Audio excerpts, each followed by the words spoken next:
I got a lot of shine.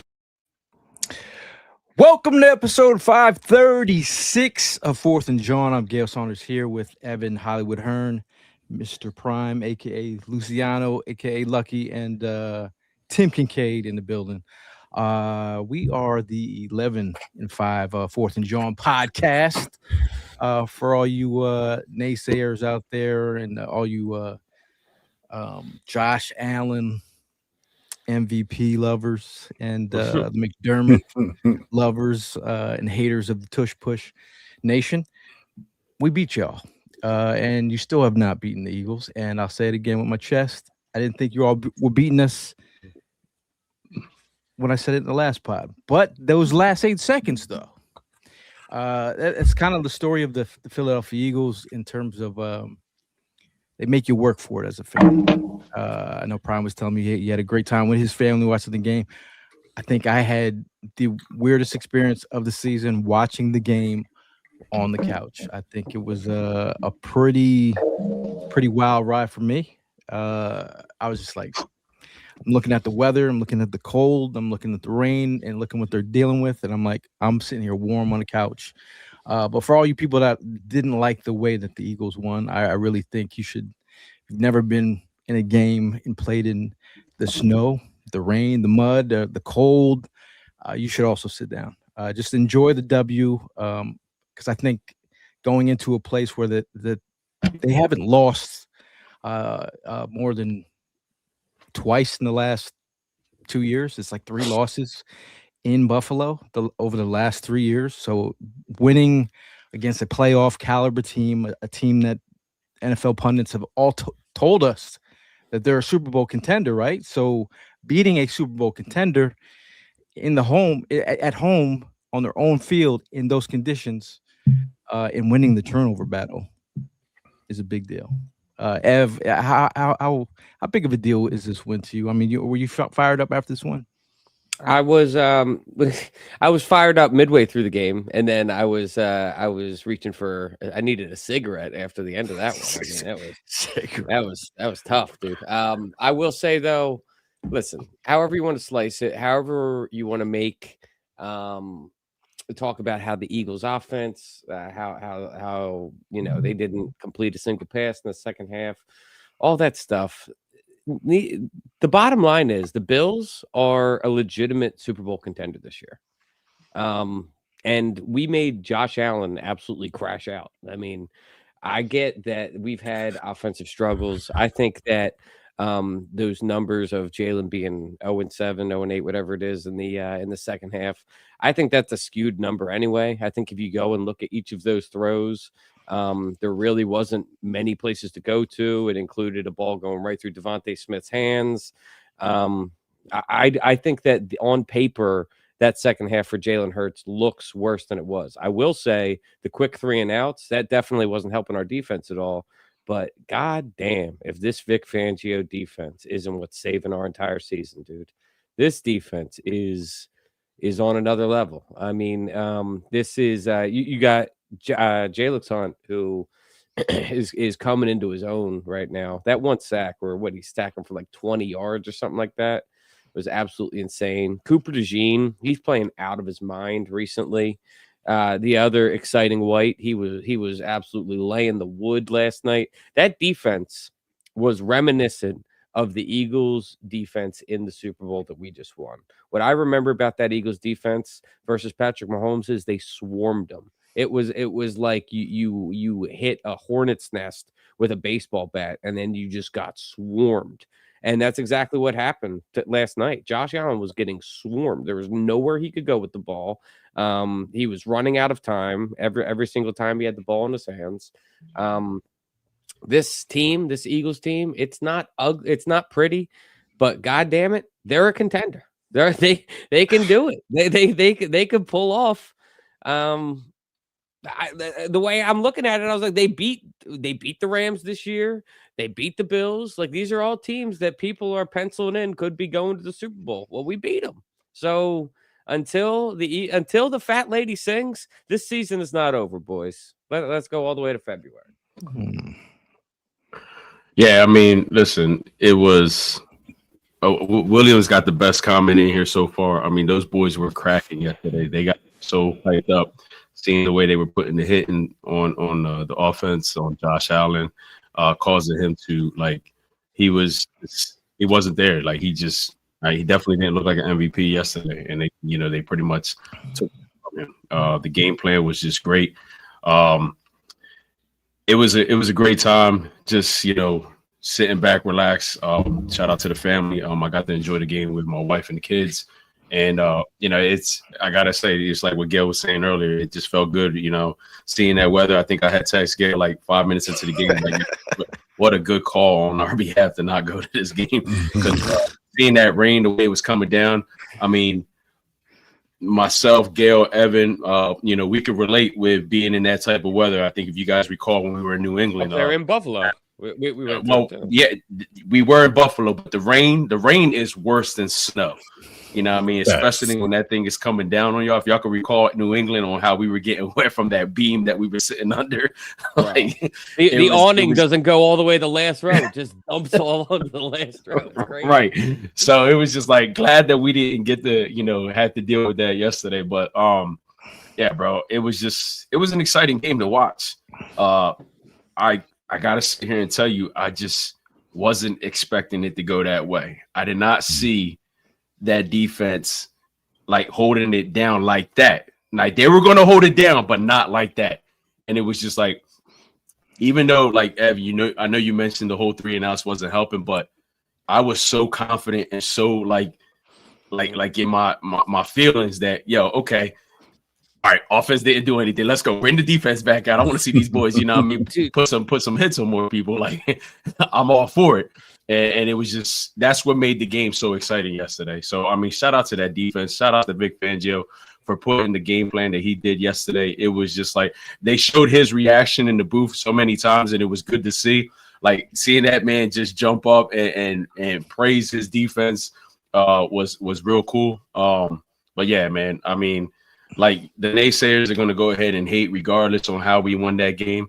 But again, like you guys both mentioned, this is what it was all about. Winning that game the way we did just goes to show that we are those contenders. We are the team right now still to go ahead and beat.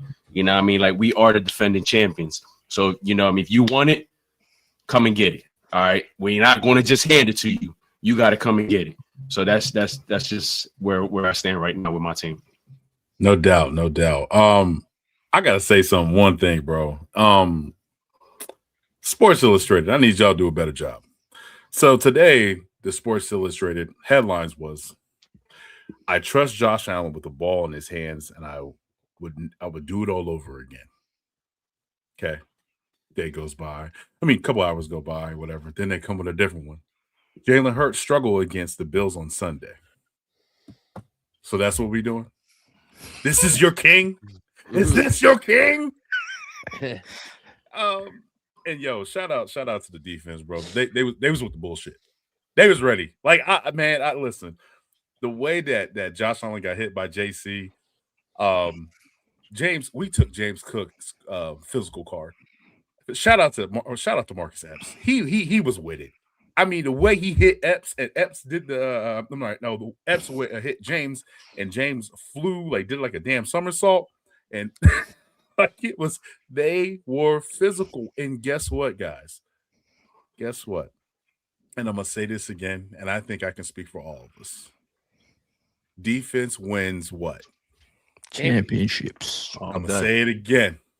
Defense wins championships. That's right. That's all we got to do. And yes, there's the defense did their thing, and I had to show a appreciation tweet or post for Vic Fangio. Give him a life contract, please. Give him the life.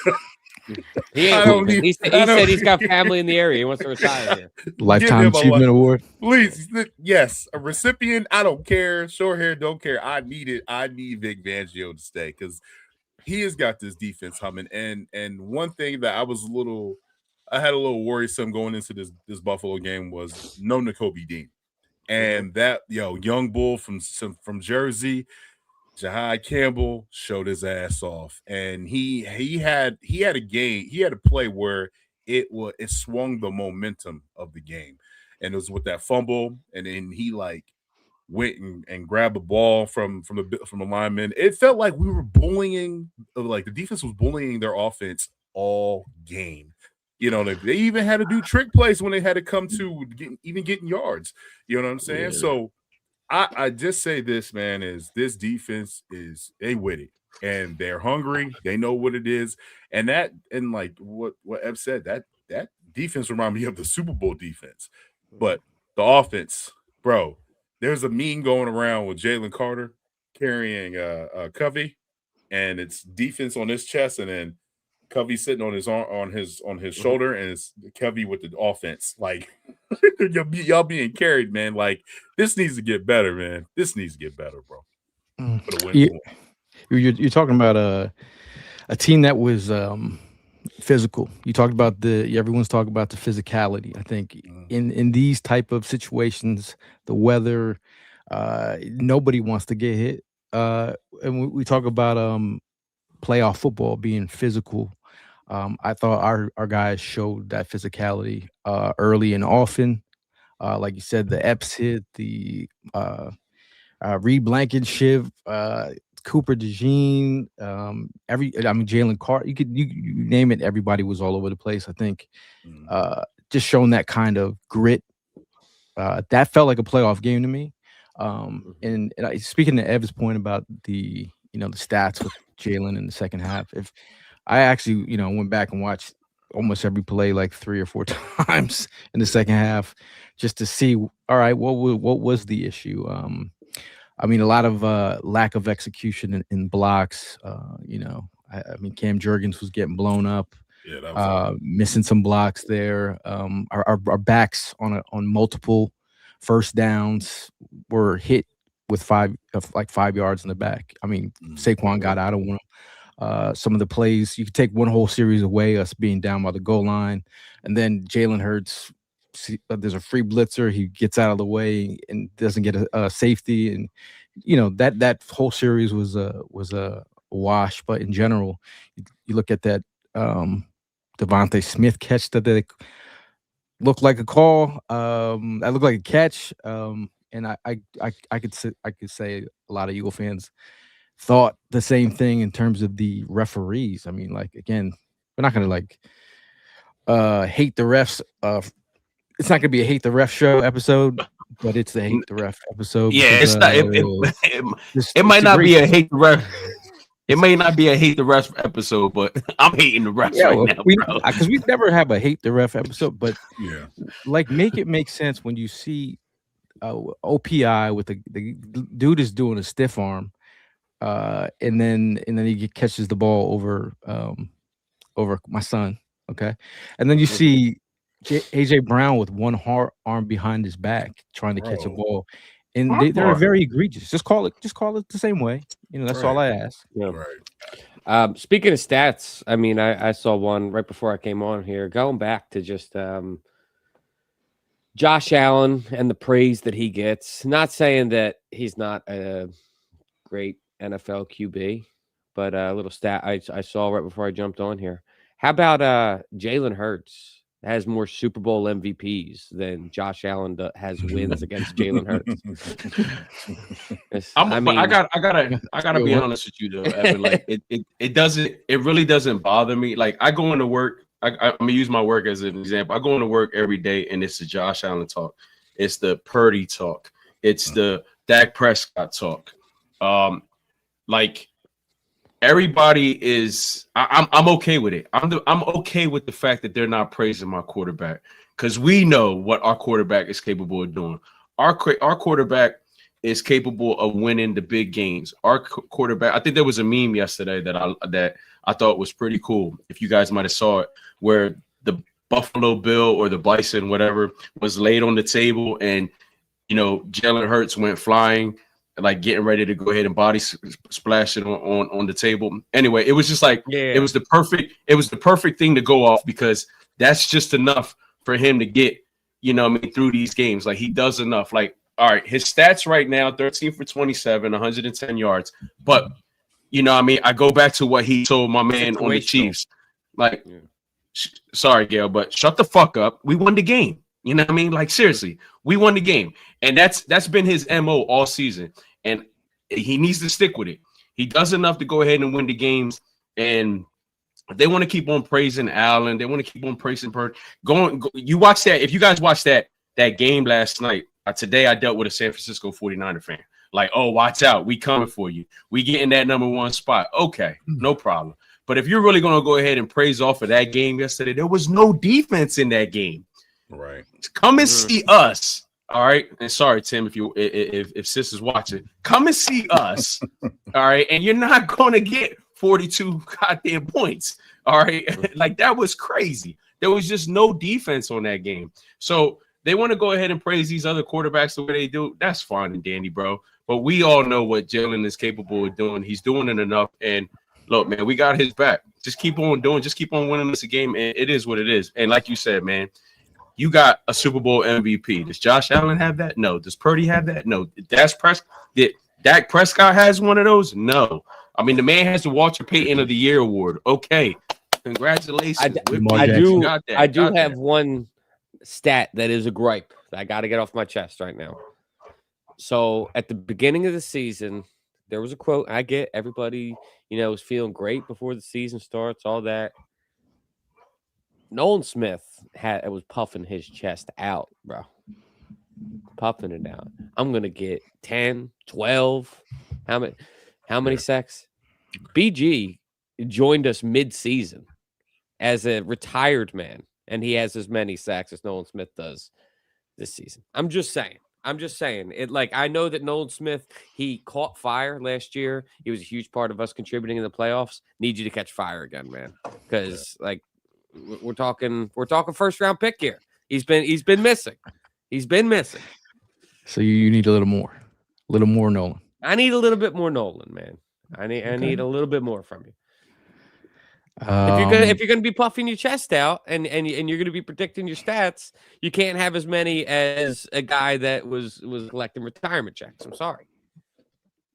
How about you mentioned Jalen Hunt. I mean, I saw the mention from Blue Meanie about all our players leaving free agency. I think when you see the younger guys step up, it's almost like this, like, especially if you're part of the draft department, the scouting department, and you see Moro Ojomo, who is a day 3 pick. You see Jalen Hunt, who is was a project in some people's eyes. To see those guys like starting to flourish, you got to feel great about your scouting ability, because you're seeing these guys flash, and it's kind of exciting. I think a lot of the narrative right now is talking about this Eagles offense, and can we get right? Is there a possibility where, when we hit the playoffs running, no pun intended, Jalen running. Jalen running is a thing that we have talked about on this pod. A lot of people have talked about it. We talked about the stats. When he gets a first down running the football, it's usually a dub. I do think they're holding Jalen back in some of these, potential running plays that I think we'll be running a little bit more in the playoffs. I think we're on our way to the playoffs. I don't think you have to run Jalen into the ground on some of these design QB runs, but I do think moving forward, we should see some QB runs in the playoffs. Yeah. I just think this. No, I was going to say more spread looks. And also on top of that, I think one of the main things that is going against game planning Jalen running more is the entire right side of the line right now, man. Steen and Fred Johnson right next to each other. It's rough. I mean, I know I caught when it was live, I thought Fred Johnson got absolutely blown up on that one play. And lo and behold, I see that Steen is just shoving dudes into him. And it's completely mismanaged, man. That right side of the line is it's a sieve. Like it's completely gashed. And so once Lane Johnson comes back, I really think that a lot of this offense is going to look completely different. It's going to look a lot more stable. And that's what I was alluding to. My bad. No, go ahead, Tim. Go ahead. But no, this what that was I was alluding to. To see if Lane Johnson comes back, because this offense and the play calling by KP, bro, is so predictable. It's run, pass, run, pass, run. Like, you come out the gate in your first scripted 15 plays, and you're 3 and out the gate, and it's pass. And then, like, why is Shipley getting way more touches than Bisbee? It still puzzles me there. I don't understand it. Playbook. Yeah, but they need to scrap that, because KP can't call it, bro. He just can't. He does not have feel for the game when it comes to this. Like, the run design plays, it's atrocious. It's Saquon up the middle. Okay, all right, let's freestyle from here. All right, now it's 3rd and 10, 3rd and 12. Like, you have to run the ball. And then the ball the ball game is going to people going to start stacking the box. And if they're stacking the box, they still run the ball, and they're not running anything. It's so predictable. Can I just build on that right now? Because I think one play from last night that points to all of that. The Bills, they were in the corner. They were fucking fighting for their life last night, right? And then what did they do? They pulled a hook and ladder out of nowhere. And I wasn't even mad at it, bro. I'm sitting there like, what a fucking play call. Oh my God. That hook and ladder was beautiful. And I'm like, we don't have there's no back page of the playbook where, like, we're up against the wall and, like, let's pull a rabbit out of a hat. It's the same predictable shit every single week, Tim, like you're saying. And so after the hook and ladder play, I need you to recognize our defense was on its heels then, dude. Our defense was they were like, we don't know what is coming. When you introduce those types of creative play calls, that puts the defense on their heels. And that allowed for them to score 2 touchdowns in the final minutes of the game and give themselves a shot. But you know what? If you're talking about creativity, the only one thing that we've been creative about is the usage of Dallas Goedert down by the red zone. Man. And you're like, okay, if you're going to use Dallas Goedert down by the red zone, which is fantastic. He's broken a record that his stood a long time, like Pete Retzlaff, like in the 60s. Like, so in terms of using him in that way, why don't we use him on earlier downs? Not in the red zone, just all over, because there's plays where he's not blocking his best, and I'll put Dallas Goedert on a couple of these run plays, not as the lead blocker. Got blown up on that one. Didn't seal the edge on that one. Anyway, use him in those. Brady mentioned, like, those bluff plays with Goedert. Have him block, and then have a tight end screen in some of these. Make sure Jalen has a dump off in some situations because many times we had like one man routes going on. Like, have some other outlets with Dallas Goedert and be creative, not just down by the red zone. Hey, Abby, you were talking about something getting blown up, but there's we got our boy Jalen Carter. He snapped his fingers. So nice to be back. They got one more game, but it was good for meme purposes. Yeah, it's so good to just have him back in the mix, though, man. All right, I have to admit, I was the one saying, I'll admit my wrongs. I was the one saying, sit his ass down. But Ev, I gotta say, I'm glad he played like. Yeah. Who'd you want to sit down? Huh? Who'd you want to sit down? Oh, Carter, because we were saying to reserve his what's it called? Yeah, make sure he's healthy going to the playoffs. Yeah. I was the one like banging the table, like. But like, so now that we're sitting here, what are the Bears playing before us? No, both of us are playing at the same time. What's it, the 4 o'clock games? 4:25, both games. Who do Bears play? Bears play the Lions.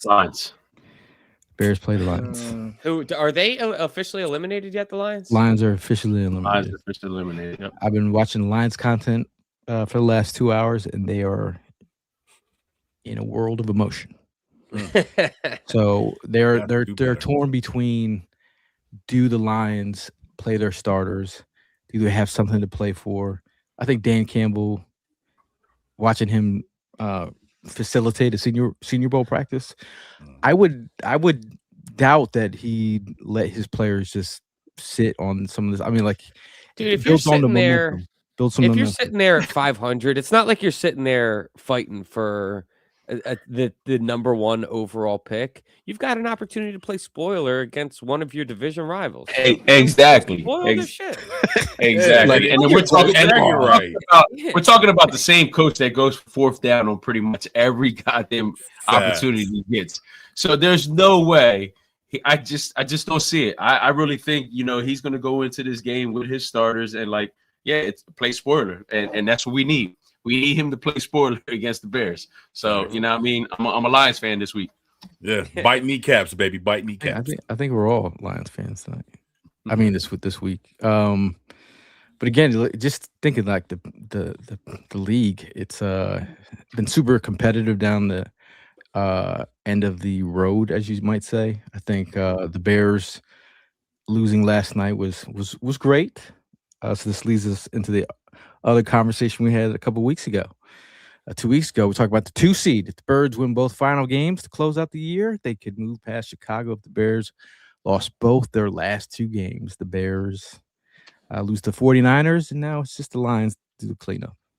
Let's go. Cleanup. I mean, do you play for the 2 seed? 100%. 100%. You got to. I mean, if you are, you got to take every advantage of that you can, because you don't know once the playoffs start how the chips are going to fall. Right. If you end up going up against the 3 seed, and you could have been the 3 seed, then it'll be very nice to have that home field advantage. Absolutely. Shout out to Blue Meanie. He says, I have a half-assed theory that the Eagles are saving plays for the playoffs. I had the same thought today, my guy. I think that's probably we you know what? Nah, I'm calling BS on that one, man. I think they are. No. Yeah, just like we're saving Rashad Penny for the playoffs, right? Bro, I guarantee you. I guarantee you they are saving plays for the playoffs. You know what's going to happen? They're going to have some more. They have to. Dallas Goedert within the 20. All right, bullshit, why which is not bullshit. Now, let me clarify. Not bullshit, but you're going to go, see? So why would we had the Dallas Goedert shit all year? Give me a hook and ladder. I want a hook and ladder. Why would you show your hand the last game of the season? You're not pulling anything out new until the playoffs. So I mean, you saw it in the playoffs. You saw Jalen run more. You saw him take a big run against the Rams in the playoffs. I do think we're gonna get something. I do think so. I got a bold prediction for the playoffs. Seattle gets bounced in their first game. I'm feeling that. In the divisional matchup, Seattle gets bounced. When the bullets start flying, the I'm supposed to believe in Sam Darnold. I've seen Sam Darnold. Okay. I definitely got to say this though. Shout out to Jake Elliott. He went from Jake Elliott with State Farm, and now I can no longer call him Missy Elliott. So I got to throw another one out there. Special teams are people too. My underdog of the week. I know him early. Braden Mann, bro. Yeah, bro. And if it wasn't for Latu, stepping on the line, my man was pinning them all day yesterday. He was booming the ball. He had a leave the man, ball I alone. recognize your efforts, bro. I recognize your efforts. You did his thing. Shout out to Paul. Nice. That is a photo from the tailgate Philly Sports Trip. Shout out to you, Paul. What was I gonna say? I lost my train of thought. It was just a picture of yourself, bro. We are saving plays, man. We are saving plays. I was gonna go into our offensive MVP. As we get any further into the pod, we just want to get that out of the way because someone needs to be, held up in the lights. Who's your offensive MVP? I'll let should we let the youngest start? Yes. Evan Hearn, who's your MVP? I guess I'm going to go Dallas Goedert if I'm really looking at it. I mean, the offense, it was a lot prettier in the first half than it was the second half, but Dallas Goedert continues to build on his touchdown total for the year. What's he up to, 12 now? So I'll go Dallas Goedert. He's had himself a career year, and he's continuing to roll. Big Perk says Dallas needs to improve his blocking. So. That's for sure. But, I mean, there was a lot of things in that offense that needed to be improved if we're talking about MVPs. What say you, Tim? Man, it's hard because that offense is, man. That's what I'm saying, man. I might have to go with Jake Elliott. I hate to say it. I know he's not offense, but I mean he was hitting from the 3. That's the only thing I got. I don't know. When is this offense gonna be clicking when it comes to the meat and potatoes of things that really matter, and to have a good string of games, a great string of games, all 4 quarters being played for good football? That's what I'm waiting on. I mean, we had against the Washington Commanders and the Raiders, but bro, like, we can't be having this like one half and then the second half we just disappear.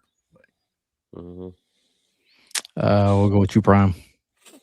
I'm gonna go with AJ Brown, man. I don't know. It was just something in that game yesterday. Seeing the attitude, seeing his vibe, it looked like he was clicking in all, all ends, and he was clicking with Jalen.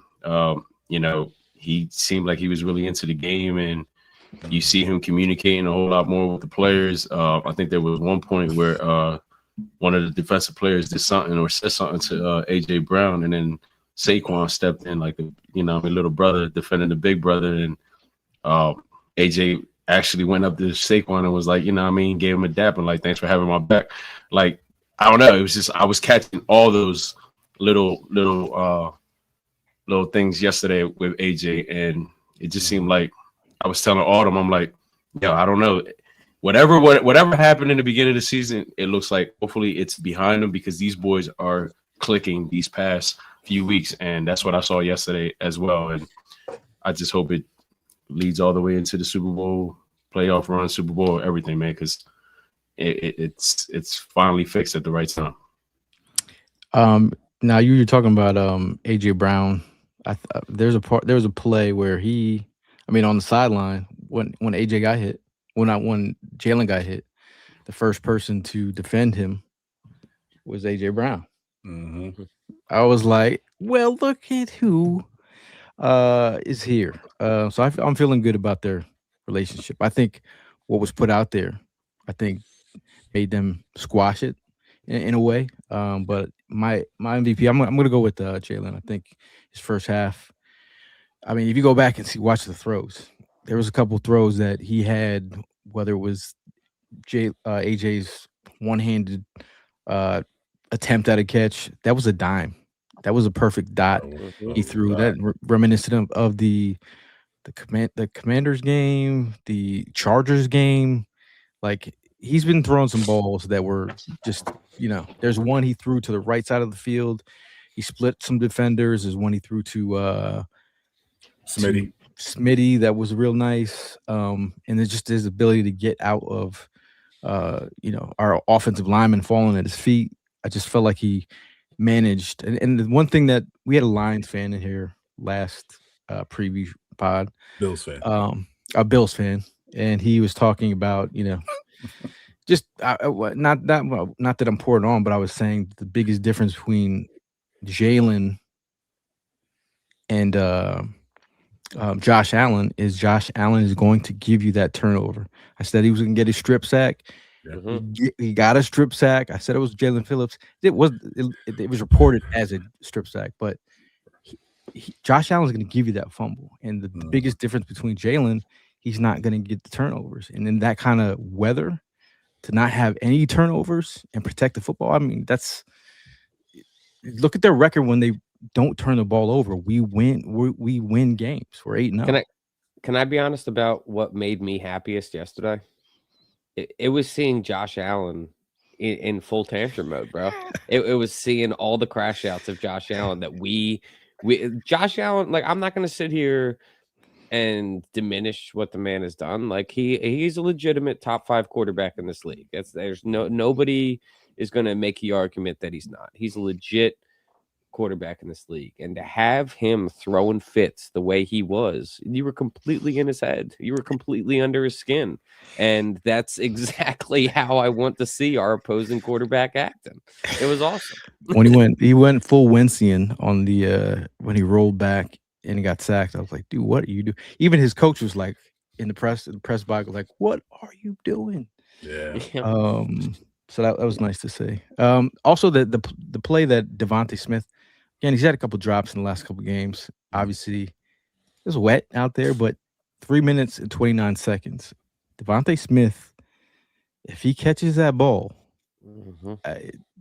like we get another 4 downs. I think that player alone right there it would have been nice to see Devontae catch that. And I love Devontae.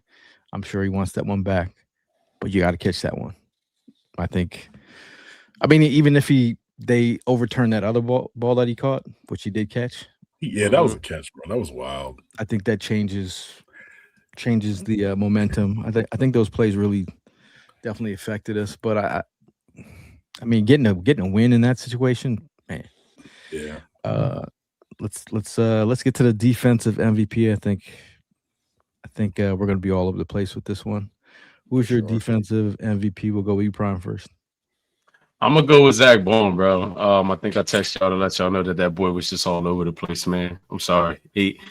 I keep on giving this dude props week in and week out. He picked up on that one play that Cook was, left. It was the wheel. Was it a wheel route that Cook went up the sideline, and I'm watching it, but the way Zach came from the one side of the field to catch up with him and cause an incompletion. It was just like amazing to see, man. The dude was just lights out. And I know we're going to, like you said, be all over the map with picking defensive players, but I'm going to start off with Zach Bone. He played a hell of a game, in the position he was yesterday. I'll go next. We're going age before beauty. Well, I'll go with Jalen Carter. I think his first game back, you block a kick, and your presence was felt early and often. I think the man was getting held all game. That block kick won us the game when it's all said and done. Yeah. Did y'all see the man? My fingers were hurting after that. Oh my god! Yeah, for real. I mean that had to hurt. But one thing that I couldn't believe, the ups, bro. He got up on that, dude. For a guy his size, like I was like, he can dunk. He jumped out of the gym, bro. Have you seen him dunk? Yeah, I mean, I figured he's tall as hell too. I figured he's a freak. athletic enough to jump, but like he jumped. I was like, Jesus Christ! They were saying that he was stalking the kicker pregame and seeing how the kicker was kicking. And seeing how he was kicking. So I mean, we all saw him try to intercept that pass when they tried to clock the football. Yeah, he's gonna get one. He's gonna get one. He's a special type of cycle. Helena says Hunt. We got David with a coop. Mark Bird from Oregon says JC. What say you, Tim? I'm gonna have to go with the young boy, like I described in the beginning of my segment. Gotta go with John Campbell, bro. Like it's like it's clicking for him. He went from not playing and then now he was ready and he has the feel for the game now. And he did such a great job. And he was going one-on-one with James Cook. So I gotta give it up to him, bro. And Campbell is my MVP on defense. Yeah. And for me, I mean, dude, like you said, yeah, we're all over the map on this one. I still think there's 4 isn't enough for defensive MVPs for this previous game. I'll give an honorable mention to Coop because like Coop has been playing out of this world recently. I feel like every time there is a play, anytime there's a ball on the ground, Coop is somewhere there around it. He either knocked the ball out or he's picking the ball up. Like he is just to have 2 guys that like Reed Blankenship is a guy that I kind of looked at as like a ball hawk when he he gets those picks at the right time. To have two guys on the team that I feel like are always just around the ball on defense is great. But if I have to pick my defensive MVP, man, I'm going Jalen Phillips. This guy is like, it's the same sort of thing. Same thing as Coop. Like, he is getting so involved, and I'm sitting here. I was throw up to you. I was sitting here complaining about Nolan Smith earlier, and like, the more I think about it, I don't want to take Jalen Phillips off the field. He's come here, and ever since he's been here, he had like those 2 games where he was a little bit more mellow, but he's been balling ever since he got here, man. And he disrupts the quarterback. The amount of pressures he's had since joining the team, he's completely transformed this defensive line. That was probably the biggest move that Howie made during the season this year. Was getting Jalen Phillips. So can I say continues one more thing? To make his mark. Go ahead. Can I say one more thing? Bro, I did not know Brandon Cooks played for the damn Buffalo Bills. What the hell was oh that? my god. Yo, when he caught that big ball, I literally said to Jenna, I was like, I thought he was dead. I thought Malcolm Jenkins killed him. What are you talking about? Malcolm Jenkins. Awesome. I looked at my wife. My wife's like, Brandon Cooks is still in the league? I said, yeah. What the hell? Yeah. Still got some juice. I definitely felt like whether Marcus Epps had a hell of a time tackling people, hitting people, but I think they tried him. I think he took the bait because you were like, where's the safety on that play? But yeah, I mean, Epps was man was balling. But David said can't forget Vic Fangio. I think Vic Fangio brings this whole thing together. Like he's the chef here. He is making it. He's making the recipe, man. It's his sauce. Okay. I think everyone's bringing their own juice, though. I think love the way to see the way that the young players are just like Coop is just like he's just like he's doing everything. He should have been a first rounder, bro. He plays like a first rounder. Everything right. Oh, no doubt. Best tackler of the team too. That boy can tackle, man. Like every single moment you turn, someone was getting lit up like a Christmas tree. Yeah. It was very festive. Yo, Reed brought the boom too, though, bro. Reed on that one roster. That was a nice laid him out. Philly Frank says Cooper DeJean is our Jackie Robinson. Oh, you wild. You're a wild bull. Come on, man. Jason Sehorn. What about Jason Sehorn, dog? Jason Sehorn. I mean, he had a good run. He was he was nice. Yeah, he was nice. And in the end, he was getting cooked. He was getting cooked like it was nothing else. Yeah, but I would love for KP to go to the booth, but he needs to. He seems like he don't want to. But bro, this is the thing, though. Think about it. He's been here 4 years, right? Yeah. He's been here 4 years. He's been in the booth for 4 years, and then on top of that, you've been in here with multiple offensive coordinators from Shane Steichen down to Kellen Moore. You tell him you didn't learn a damn thing, like. Bro, we got a Lamborghini, a Ferrari. We got all the luxury on this offensive side, and he got a mind of like a damn Geo Metro. Like I don't know what the hell is going on. He was only paying attention in the first half of the meetings. For real. I mean, if you talk about contribution here, we got Vic Fangio, Dick Sirianni. I don't know if you all remember the little the situation. Sure do. When she jumped on the stage and you were like, what are you doing? But that's how I look at Kevin Patullo. I'm like, what are you doing? Well, I mean, while we're on that topic, any comments about walking into the locker room? I know that was a heavy topic. Yeah, I was going to say something about that. AJ looked at him like, yo, is you boo-boo the fool? Did you see this offense? Like, we couldn't move. We had 17 yards in the second half. But it's Nick, you know what I mean? And I will give it to Nick. Nick is the most winning coach in, I think, the Eagles' history, isn't he? So he's up there percentage-wise with anybody, bro. And I get it because you're the positivity and the leader of men. You want to have that. You want to have that group. Like you want to have that aura where no matter what, you never panic, and and you're a great leader, and you have that type of, yo, we're going to win, right?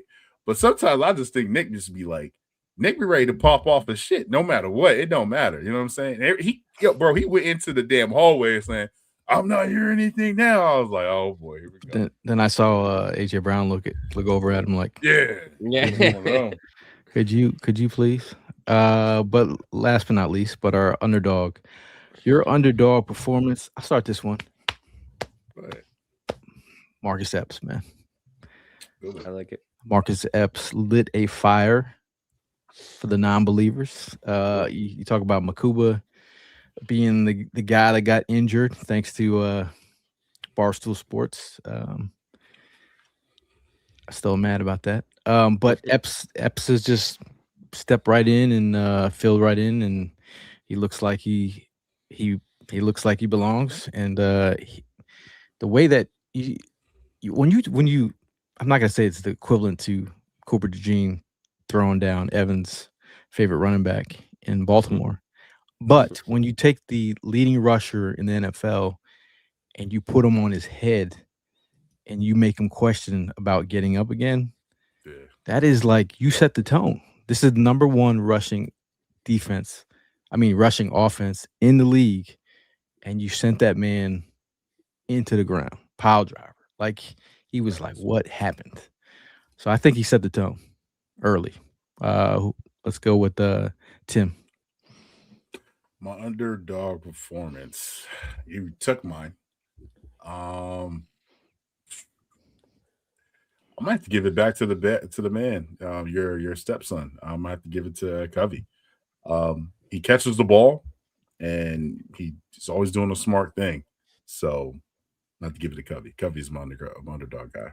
We got an Epps and Campbell from Helena. We got a Marcus Epps from Nathan.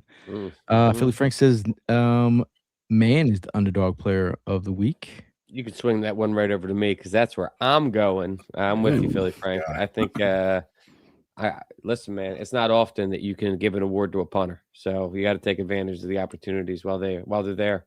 I go I'm gonna go with Braden Mann. He's been on fire.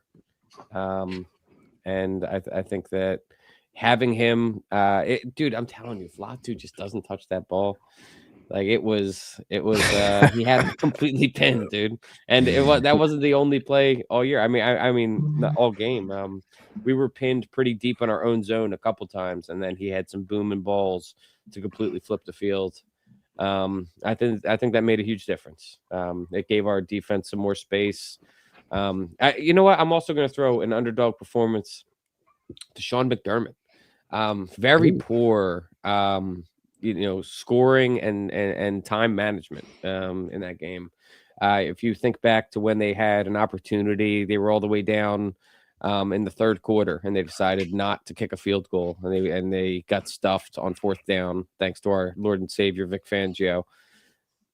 If you take the field goal there, you win the game, and it's not even a stress. So not only that, did you realize that last minute and 15 seconds of the game, they were like taking their sweet ass time, just getting to the line, running out the clock.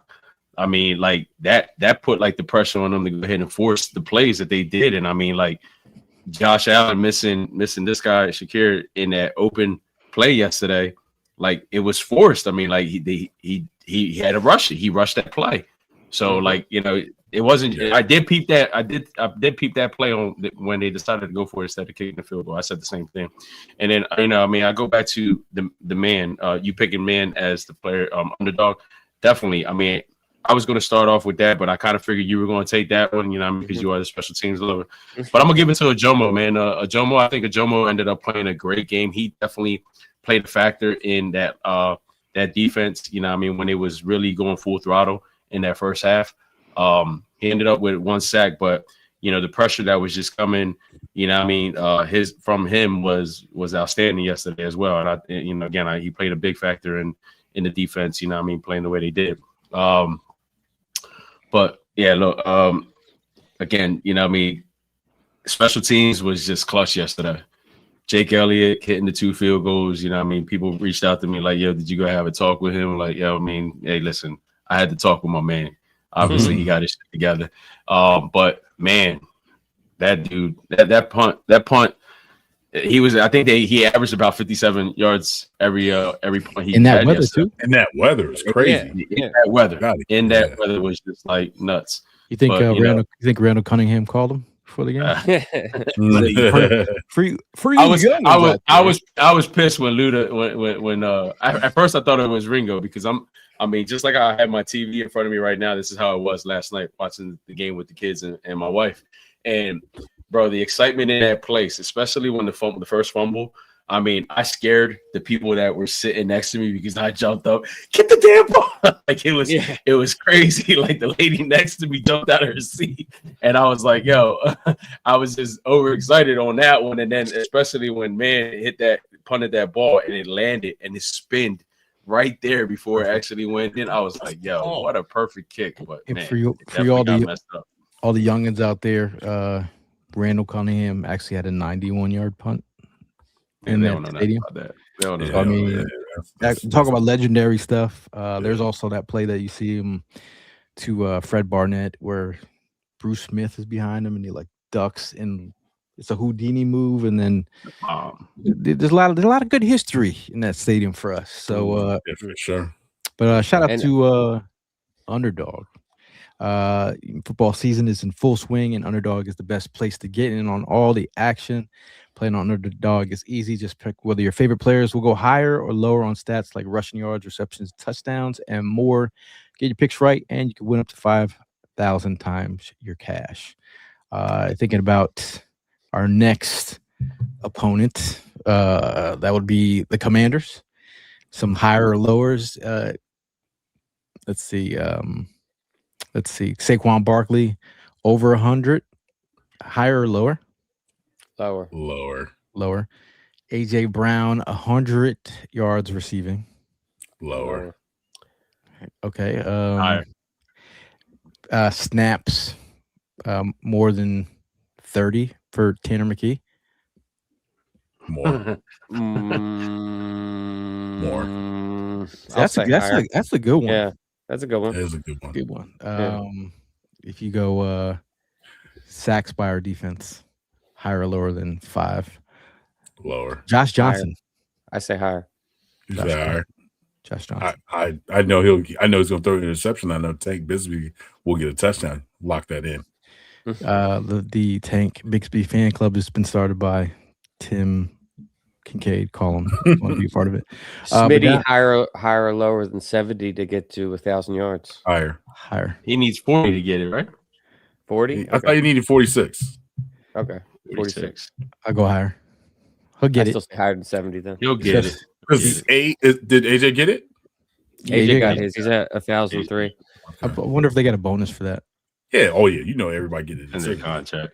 Send me my money, they said. But make sure you download the app today and use the promo code Jawn to score $75 in bonus entries when you play your first $5. That's promo code Jawn. Underdog, make picks, win money. Must be 18 plus, 19 plus in Alabama and Nebraska, 19 plus in Colorado for some games, 21 plus in Arizona, Massachusetts, and Virginia. President of the state where Underdog Fantasy operates. Terms supply. See assets.underdogfantasy.com. For details. Offer not valid in Maryland, Michigan, New Jersey, New York, Ohio, and Pennsylvania. Concerned with your play? Call 1-800-GAMBLER. Visit www.ncpgambling.org. In New York, call the 24/7 HOPEline at 1-877-8-HOPE-NY or text HOPE-NY 467-369. No AI, okay? No AI. I do want to just go back to how you love to mention that running back in Baltimore, Evan's favorite running back. You catch that last game? 216 for touchdowns. Hey. 4 touchdowns with 1,500 yards and 16 touchdowns on the air. Got me my fantasy championship. I do have by himself. Between him and Kyle Hamilton, I don't know who's your favorite player. That's great. I love great football players. He's calling you out. He's telling that you're no. He loves Kyle Hamilton. I know. I was there. We were both there. Got it. I had to say my favorite moment from this past game against the Bills was, and I know it didn't count, but did y'all see when Coop pushed the lineman out the way? Oh, that was great to see. Oh, That was great play. I don't know why I don't see more of that on like Yo, that was Well, that. actually, I saw it again in the game by Zach Bones. Zach did the same thing. It was just where he thought there was a fumble, and he didn't. No, I'm sorry, it wasn't him. Nolan Smith. He didn't go after the ball. He went after and pushed the lineman out of the way so somebody could get the ball.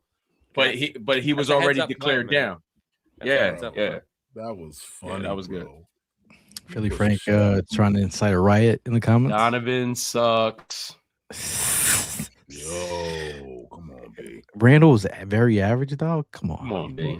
How old are you? How old are you? Dog, Randall was out here dating Whitney Houston. Randall was like Frank don't want me to go there, but with the moms, like let's stop. Average. Come on now. That's wild. Come on now. Randall, hey Frank, Randall's your daddy. Come on now. Oh look who stopped in. We got a Navy all the way from Buffalo. I just want to. I don't know if you guys see the slingshot. Borat suit. Yeah. Was that real or is that AI? That wasn't AI. That was Nady. I don't think Nady does AI. Nady, a wild boy. Bro, I thought it was AI. I was like, all right, Nady's on his AI. That's Nady. That's Nady. If you didn't see Nady's photo, worth a look. This is family show. But go check it out. It's epic. It's epic. That was the only seeing them at the Niagara Falls was the only thing that gave me like I was like, man, I wish I was there. That was the only thing. Other than that, I was like, wings. No. After like 10, 15 wings, you're like, They said nope, unscaped and all. I think Nady could get a Manscaped ad after that. He does. He needs to get something. This dude, he's like, what's my man, the most interested man in the world? That's Nady, bro. They should do a commercial. Honestly, the Eagles should do a commercial. Just following him. Nady on there, bro. Travels well. But yeah, man, I think we're in a good spot right now. I said that last week. We were in a good spot as a fan base. I think we're even a better spot this week. I feel like all this talk. Oh, you beat the Raiders. You beat the Commanders, the Bellmanders. But we just beat Buffalo in Buffalo in crazy weather. Well, what do you say now? They're gonna be saying, "Hey, they're still saying it though. Buffalo." They still going Buffalo. I try not to listen to any crazy talk on the day after. I don't. Yeah, you don't. No, I mean, you can't sit there and overreact to anything. I do think that the streakiness of this season is hard to ignore. You win 4, you lose 2. You win 4, you lose 3. You win 3. Now we're just, in a holding pattern. I'm assuming I'm not worried about Washington and Josh Johnson, so I'm gonna say that we're gonna win this game, regardless whether it's Tanner McKee out there or whoever ends up getting the W. I think the starters play since it means something. But when you were going through all the underdog picks and all that, I'm sitting here thinking that this game's going to be wrapped up pretty much by halftime. That's why I was answering the way I was answering. I think that we're going to see a lot of Tanner McKee and the second stringers for the second half, because I think this Washington team isn't good. I think it's a pretty shitty team, and they got their their starting quarterback out. So I'm confident that this is going to be a dub. Not really worried about it at all. But Dan Campbell was like, "You're gonna see us in 2 weeks." I ain't worried about Dan Campbell either, man. You like my impression? The hat backwards? Yeah, the hat backwards. Yeah. Dan Campbell, we're gonna send him home crying. You ain't got nothing to play for. I don't know. You just saying that so you can sound tough. You don't even believe that. You said that. You don't even believe that.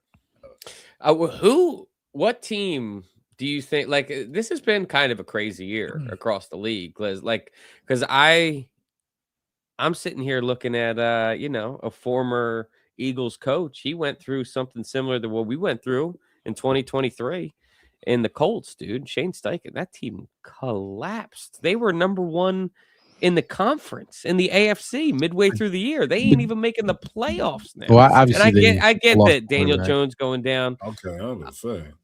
But did you still think Colts were like that even with Daniel Jones? No, but I Nope. did see a stat about what's it called, dude? How about Sauce Gardner, bro? Oh my God! That's terrible. He's on the 1-6 Jets, gets traded to the Colts, and then the Colts go It's like him. 1-7. It's him. Ever since Bad luck, B. You're bad luck, B. Yeah, You're bad luck. poor Sauce, bro. We have questions. If anyone has questions, to bring them on up. Big Perk says, "Do you think the Eagles lean more into the Uncle Scott Loeffler playbook?" I think they should. Yeah, they definitely. I mean, if you see what we're doing with the tight end, let him have the rest of the field. Yeah. I think they should. You heard Nick Sirianni say he's got to get more involved a little bit on that. Like, what is he gonna say? Do what Brian Johnson did. Tunnel screens. Let's see. Helena says, Rex Ryan, and I quote, "Eagles are better than people think they are. That is the Super Bowl defense." It is Fact or fiction? Fact or fiction? That's fact. I agree. Fact? I agree. I agree. I know. And I think that this offense, I keep on repeating. Once Lane Johnson comes back, I think this offense, it's a new leaf. It's going to look completely different. Now, Ev, a couple shows ago, you said that they had to make you a believer, and that you didn't have that feeling in your gut that they had the ability to. Well, how are you feeling different? So let me. I thought about Ev yesterday with that. I was This thinking, this is putting Ev under the bus episode. It's not. No, it's not putting him on the bus. I'm not under the bus. I'm willing to explain myself. And let me also answer this question with I was talking to my brother-in-law, my sister's husband, over at they had a very nice Christmas party, went to their house, and I'm sitting there talking to him, and I'm just like, we're talking about the Eagles, talking about what we feel leading up to the playoffs, and we were talking about going up against the Bills, and we both came to the conclusion that we're like, you know what, if they show me something versus the Bills, I will fit like that. We both view them as contenders, and so no matter if they end up winning, I'm gonna feel confident going into the playoffs. And then I'm halfway through the game, I'm sitting there wanting to text and be like, "Yo, we're looking pretty damn good versus the Bills right now." I didn't hit send, and then I'm sitting there after the game, and I was like, you know what? I'm still kind of iffy right now. The way that this offense is playing, I'm sitting here like, damn. Talk about throwing a curveball. Damn. Yeah, no, I'm being real with you, bro. Like you're asking for my opinion. The Eagles are giving every opportunity to make me a believer, and in the first half, they did. I was sitting there believing, and I was excited, and then I was like, "What the hell is going on?" The 3 and outs, man. Are you gonna sit here and look me in my face and say that every time the Eagles touch the ball and it's a 3 and out? I'm more excited to Prime's point earlier. I'm more excited to watch the defense right now. I think that we have a better opportunity to score and make an explosive play on defense than we do on offense. That's a problem. That's a problem. I'm confident that once, like I keep repeating, that once Lane Johnson comes back, that maybe things will look different. I think so. I think that makes sense. He's a Hall of Famer. But as it stands right now, this defense, they get stuck in the mud and they're predictable. I really hope that that's the case with Lane, Evan, because I'm going to be honest with you guys. I'm really upset about the whole Lane situation and him not being healthy and him not really like playing the whole game. So like I'm with everybody looking forward to seeing him come back, but I don't just want him to come back. I want him to come back, and I need a whole game out of him. I need him to ride this thing out. I don't need him to take the very first hit to his chest, his legs, his ankles, and then wants to step off the field, and then that's it. It's a wrap. That's the part that's pissing me off. He's been out long. We're getting into JP territory. If I'm being honest, how was JP towards the end of his career? You're right. You're right. We're getting there. I see the same thing, and that's why I say it's pissing me off, because it brings back the JP moments. You know what I mean? Like, everybody was quick to say, "Let's sign JP. Let's bring him back." You know what I mean? We bring him back, and for what? To give us part time of, you know what I mean? Like now, I don't want that. I need Lane. I need the old Lane. I need Lane to ride this. He's been out over a month. I think by the time he gets to play, I think the playoffs, that's a good amount of time off. I really hope so. You're absolutely right. It's more than enough time off. Like, you got more than enough time to get yourself healed up and come back stronger than ever. But the minute I see him walking off because he got I'm done. Like, it's a wrap. This guy. Now Ricardo says Lane will definitely help. I had this conversation with Tim Perkins today. I said he said, wouldn't Toth over Juergens be an improvement as well at this point? And I said, if Juergens is not like healthy, like we know that he's not healthy. Like, we spoke, it's weird. Like, who's your source? Oh, his mom. His mom's the one that said it. When she was speaking candidly when he had his like knee thing, and she went straight to the back, and I was like, God, and I said to Prime, I was like, yo, she said the back. She led with the back first. And it was 3rd and 1 on the goal line, 3rd and 1 to go, and we ran with Saquon. So do you think if Juergens was healthy, we're running this? Probably. I think, yeah. I don't think he's healthy, and it shows on tape. If you just go watch the tape. It's littered with. I'm sending, pictures what I'm watching back to Perk, and I'm like, you see this? You see this? See him here? You see him 5 yards in the backfield. You see our guy getting hit. You see the guy missing the ball. If he's not healthy, then you have to. I think Stoutland has to make. And it's just funny how they were just talking about him making the Pro Bowl in the game. I was just like, did you? That's the crazy part. That you guys have you been watching all season? That's the craziest part. So we'll see. Coyote says defense is championship caliber, but they won't be able to have a game off in the playoffs. Yeah. True. Pete Nathan, I think, touching on a point that Juergens is the reason why we're not doing the tush push as much. I think that's a good point. That's the pinnacle of attack right there, the center of for the tush push, and it's been absent for a month now at least. And I think Juergens and what he's dealing with is a major contributor in that. Yeah, I mean, something's not right. I mean, every national pundit talks about the Eagles in a game. Like, oh, they were the best shit. Like, I don't know what happened. Like, it's the offensive line. This is what happened. The offensive line, especially the interior, has been a problem. Think about when the tush push was at its greatest. We had guys that across the board, all 5 positions of the offensive line, they were all elite. You know what I mean? And everyone's asking, why can't other teams run it the same way the Eagles are? Because they didn't have 5 players across the board that were elite with a quarterback that knows how to run it. I want to ask you guys this question. Next question. While we were on the Super Bowl run 2017, Raiders game, offense was not really offensing. We were struggling. We had a Torrey Smith deflection. The luck of football gods. Things just went right. And then that NFC Championship exploded. Offensive points. Now, when were we going on that run? The very beginning of that. Well, let's rewind to the Raiders game. Did you think that offensive unit?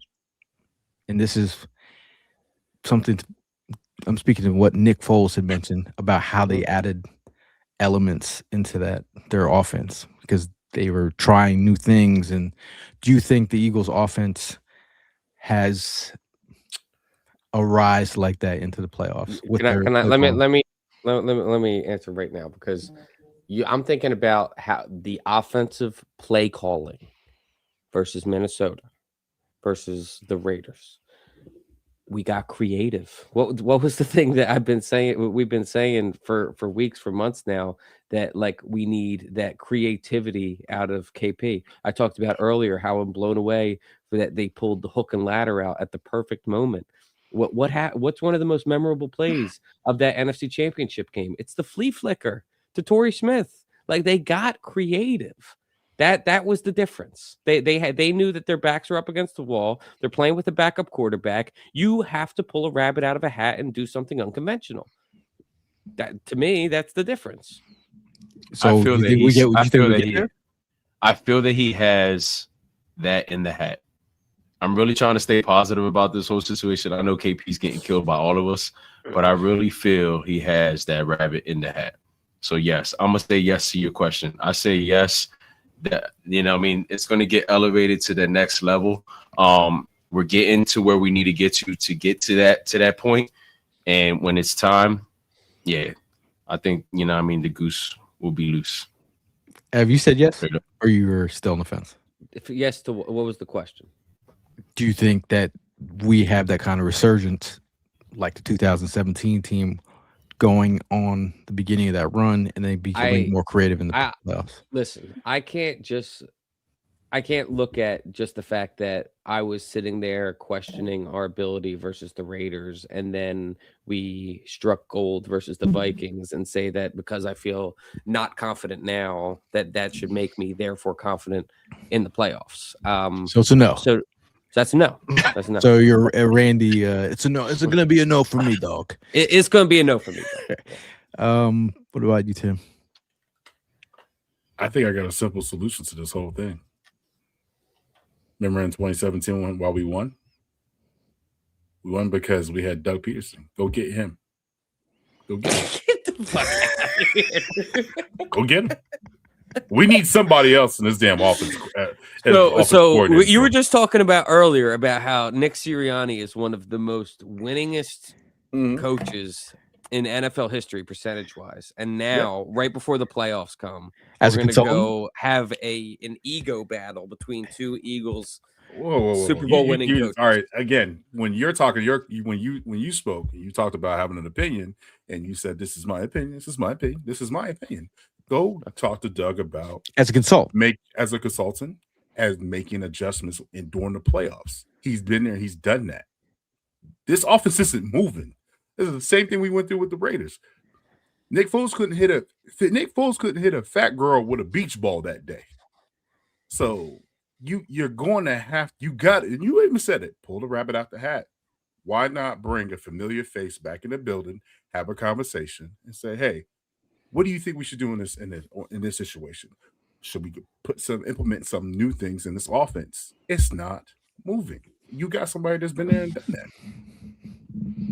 But I mean, we did bring Vic Fangio in as a consultant. It's not like we can't do those things, but I do personally believe that we are going to get more creative. I think so. I hope so. I think so. Because I don't think so. Not with this.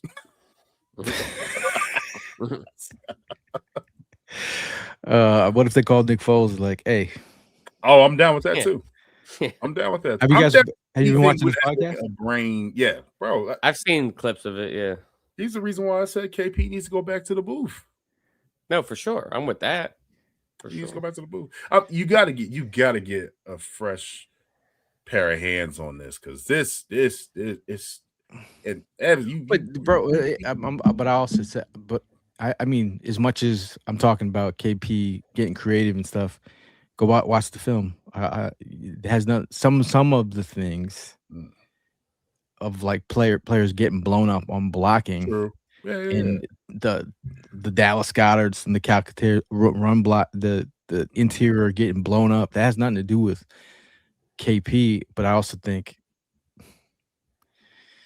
I mean, it's just those drops that has nothing to do with KP. Like, Yeah, there's yeah, some certain things that yeah, like, and it goes I see. hand in hand. It goes hand in hand. The players got to execute the play and stuff like that. But he is calling plays at the wrong time. Let's be honest. Like, bro, you start with the passing in the rain, and you're going against a defense that's terrible against the run. Run the damn ball. Pete Nason, where's the creativity going to come from, Gail? Huh? KP. It's going to come from Pete. How about Frank Reich? Uncle Frank, also part of the Super Bowl run. Ooh, ooh, we got some time. See that might be a problem because he's like the young Jedi, right? And then he's became the guy. And now you're about to bring Darth Vader with the choke full. You know what I mean? So I don't think that would work. I think Doug has said it. Doug was like, you think Reich wouldn't work? Hell no, Reich would not work. Reich would not work because Reich be like, what? I'm gonna taught you this. Shit. Let Scott Loeffler's like, let me drive the boat.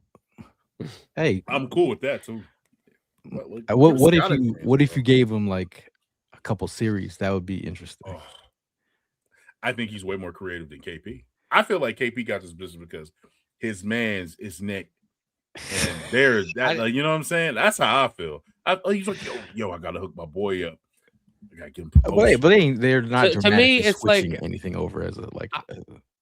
I'm imagining this like a flight right now, right? So like a flight. Let's imagine that the head coach and the coordinators are the pilots for our flight. To bring in Doug Peterson or Frank or any of these guys at this point in the game, at this point in the flight, right as and be like, we need you to land this plane. I know that you weren't here for the flight, but we just ejecto seated you into the plane, and now we need you to land the plane. Nah. I think you just got to go with the pilots you took off with, man. I think that's what we got to do right now. He's not coming in, and they're not going to do what they did in 2020. Is it 22 or 23? They're not going to go, oh, we're going to bring the pencil guy in, and then he's going to become the defensive coordinator. Like, we're 11-5, bro. We're going into the playoffs. It's not like this team is. We were going into the playoffs then. Yes, but that team was going here. It didn't nosedived into the damn water. Like, we're talking about as getting a consultant to be like, okay, I see this.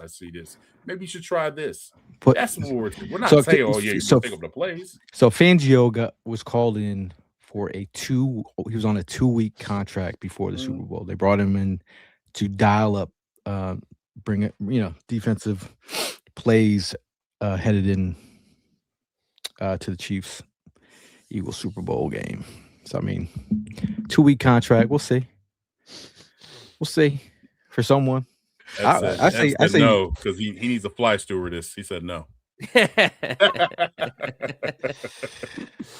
You got Big Dom as the stewardess. Pete Nathan says, so you okay going down with the ship while this defense is playing lights out? Pete Nathan don't even know whether if he wants to be a fan or if he wants to be a hater, man. The man earlier was talking about I'm worried about the 49ers. If you don't shut up, man, what are you worried about? What are you seriously worried about? Pete, the plane is going to find its way on the ground one way or another. It's either going to be in flames or it's going to land on the runway. I like how we went to the gravity will bring it down. Analogy. Funny. I hope when the plane lands, Pete Nathan's on the track. Run his ass over, huh? He says, do you think this offense will work in the postseason? What's one thing that we're actually good and consistent at? We're good at being inconsistently consistent. Yeah. Damn. I think that one thing, and there was a little lapse in this for a couple weeks, but I think that generally speaking, this entire season, we've been really good at protecting the ball.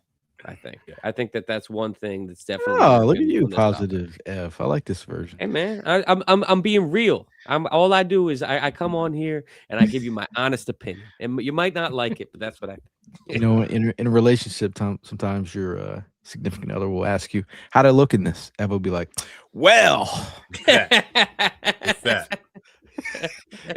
It was. You a cheeseburger away being fat.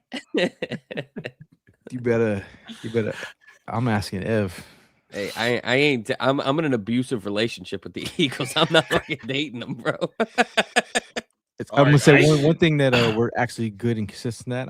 The deep ball to AJ. We consistently are usually able to hit that deep ball. Okay. We got that in the bag. Did everybody get what they want for Christmas? Yeah. All right, that's what's up. We got an Eagles win, right? Ask Evan if he enjoyed his presents from his girl. Your presents? Yeah. Be honest. They were great. Great. I got some new shoes. They're not even the Mario Andretti spot, man. The Mario Andretti 3000s. You got rid of the Mario Andretti? You got some Pumas? No. Some Nikes. Got some. All right, Ev. I got some shoes. Ev, I got some shoes over here for you if you need some more shoes. That's usually a smart ass remark for something you didn't like. All right. I was saying I said I replaced them, not that I got them.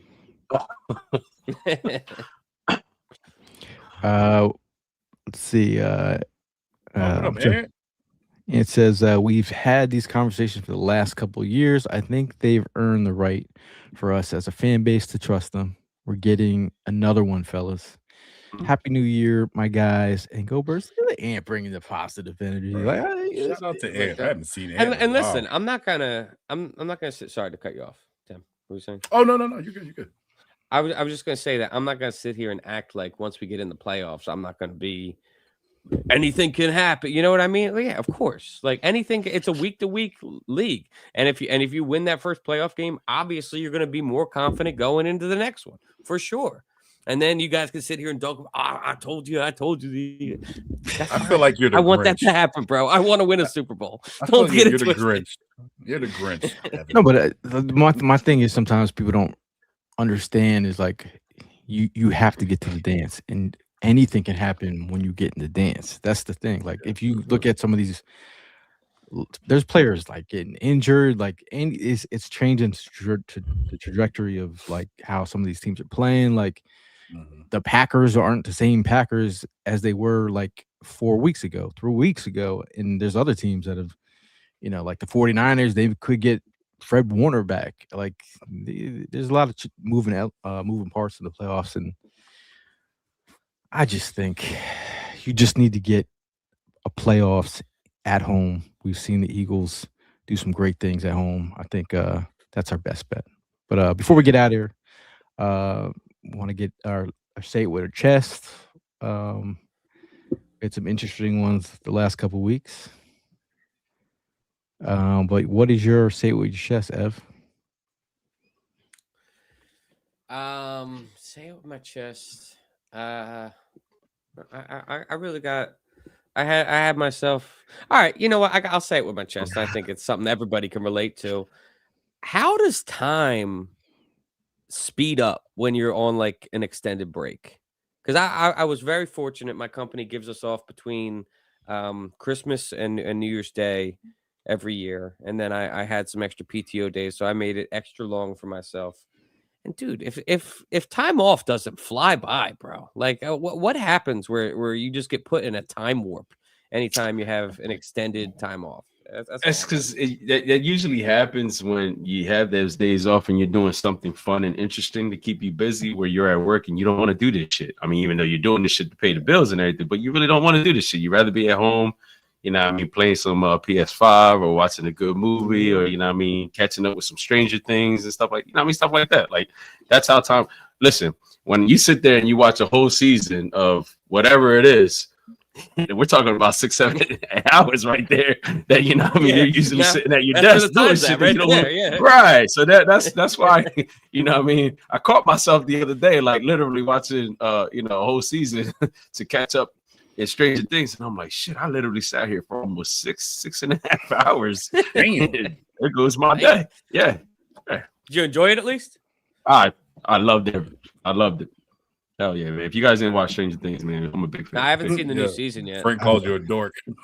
Hey, I restarted. You see me on Sunday, had that same energy, all right? Yeah. Watch out for the black eyes. Man. I restarted season 1. Prime. I started from the beginning. What, Stranger Things? I did too. 3 weeks ago, I started from the very beginning before the season 5 kicked off, and I fell a little short. I was still watching season 4 before as season 5 started, so I rushed to get that done and over with, and then I finally sat there and I watched season 5 with Autumn the other day. We watched the first 4 episodes. No, I'm not saying that. We watched the first 4 episodes, and then we got into the 5th episode. We stayed up till like about 1 o'clock in the morning watching that, and then we promised ourselves the very next morning we were going to watch the next 2 episodes, which we did. You know what I mean? Kids didn't eat breakfast until we were done. Yeah, sorry, bad parenting. But we whatchamacallit got the show out the way, and yeah, for those that haven't seen it, go check it out. It's pretty good. I got a second say with my chest just based off of what you said, the conversation with Stranger Things. I gotta say, if you haven't, I enjoyed Stranger Things. I've only seen the first few seasons. I just need to catch up on this season.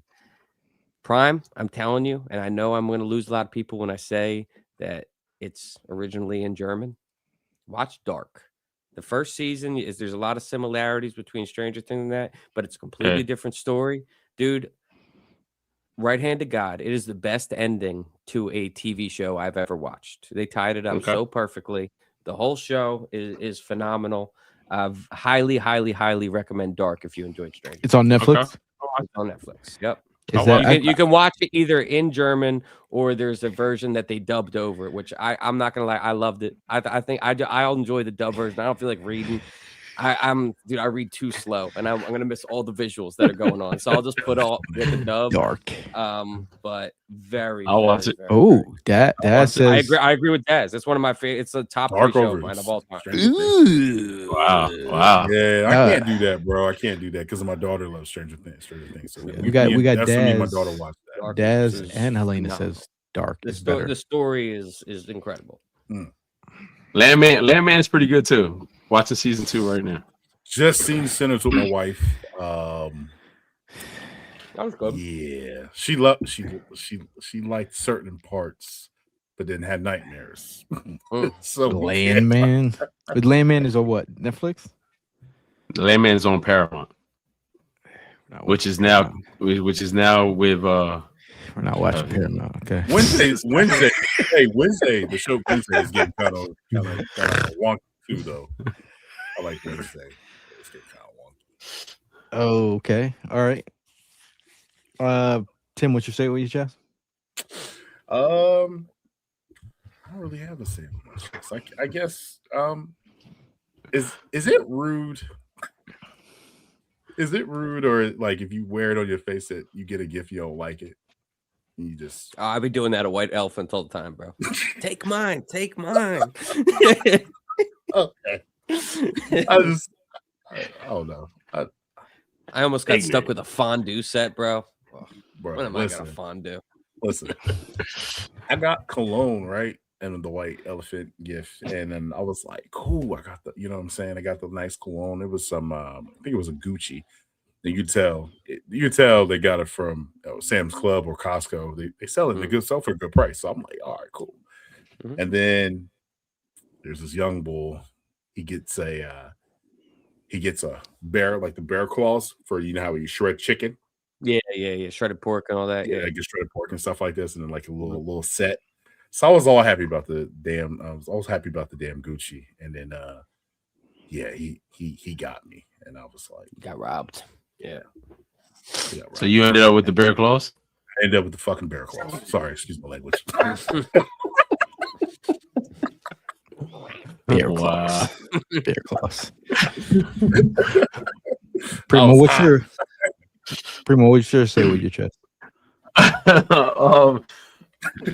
I don't know, man. I can't top none of these other two, man. I was gonna keep it about the Eagles, but once we got off the program about our gifts, babe, I love every single gift you gave me. All right, just know that. Okay? Oh yeah. Jen, thank you. Every single gift you gave me. It wasn't about you, baby girl. Nah, man. I just want to really point out that, again, there ain't nobody in this league that scared me, man. I sat there and I watched that Seattle and 49ers game yesterday, man. I'm not worried about either one of those teams. Hey, listen, their offense is clicking, man. I get it. That's what's up. But there is no defense how they're used to. So I'm not worried about y'all. We showed what we could do against Buffalo. That's facts. And then, you know what I mean, who else? Chicago. We owe you. We owe you one. So if we do see you again, just know that one is going to come back to you. We have Daz. His say with his chest is don't hire first year play callers. Todd says stop being a negative Nancy. Helena says, I say it with my chest. I'm tired of all the hurt, slander, narratives. Everyone can have a bad games, but him. I'm sick of Eagle fans blaming him for everything, like yesterday's second half. Go watch the film. You tell all those people, go watch the film. Say it with my chest. Last week, last episode was the did I go too far? I was talking about buying. I know Prime's not doing this. I remember Prime first had the cats showing up to his house. But the cat's been out in the cold. Guess what came today? More cats. We got a cat condo, baby. Oh, outside. Wow. Cat. Love that. And guess who showed up? Let's go. Okay. Wow. I got a new resident. I feel like this is like saving the cats commercial. Was that your cat or was that another cat? Was that another cat? Yeah, we're outside. And just for 75 cents a day, Gail Saunders, you can contribute to the Gail Saunders Little House. We kiss my ass. I ain't giving 75 cents to be helping out no goddamn cat, man. Those cats can freeze to death for all I give a shit. The neighbors' cats right now, man, are suffering. I love to see it. You know what I mean? Oh, I come out in the morning. Oh, you know the ass is cold? Good. Cat haters. This put him in the bathroom moment is been brought to you by Primo, aka Prime, aka Luciano. Yeah. Fuck that. Fuck them cats. Man, that was hilarious. Because I went into the commercial and you gotta say something. Then he put come on, Evan, why you gotta do that, man? What is this? What's that PA whatever essay commercial right now? Now you got me feeling that. You really had to go that far, right? don't let me see that cat because you know what I mean. Listen, I'll bring Jake Elliott out. I will kick the fuck out of that man.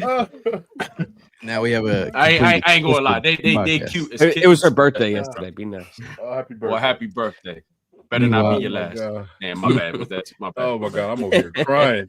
Primo is wilding. We're gonna have what do you call it? Never mind.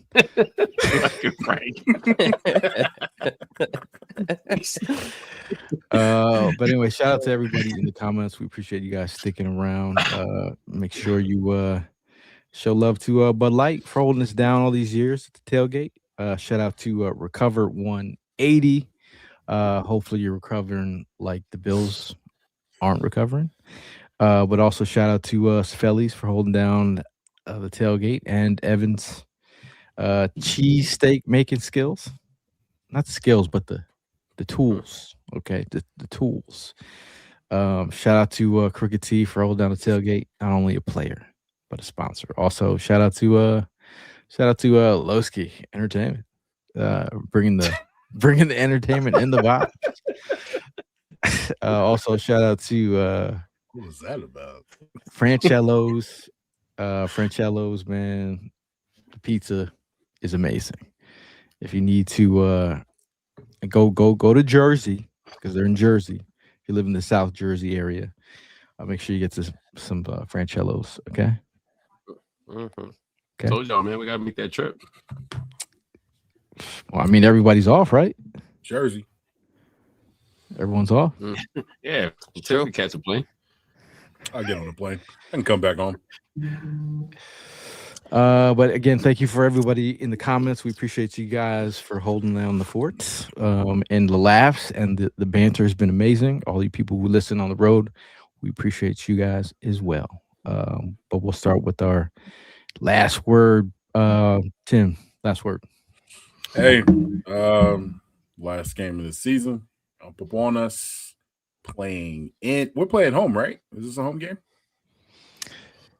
I don't think you forgot. Yeah, I don't think we can play in Washington twice. I don't know. I'm lost. Sorry, guys. Come on, man. Wake up. Come on, man. Come on, bro. But nah, man. Showing up, appreciating everything. All the fans coming to the game. Let's go. Let's get it. And this is gonna be a Tanner McKee 2 touchdowns. 2 touchdowns for Tanner McKee. Throwing. He's gonna throw 2 of them things. And it's gonna be Dotson and Bigsby. 2 TDs, baby. Go Birds.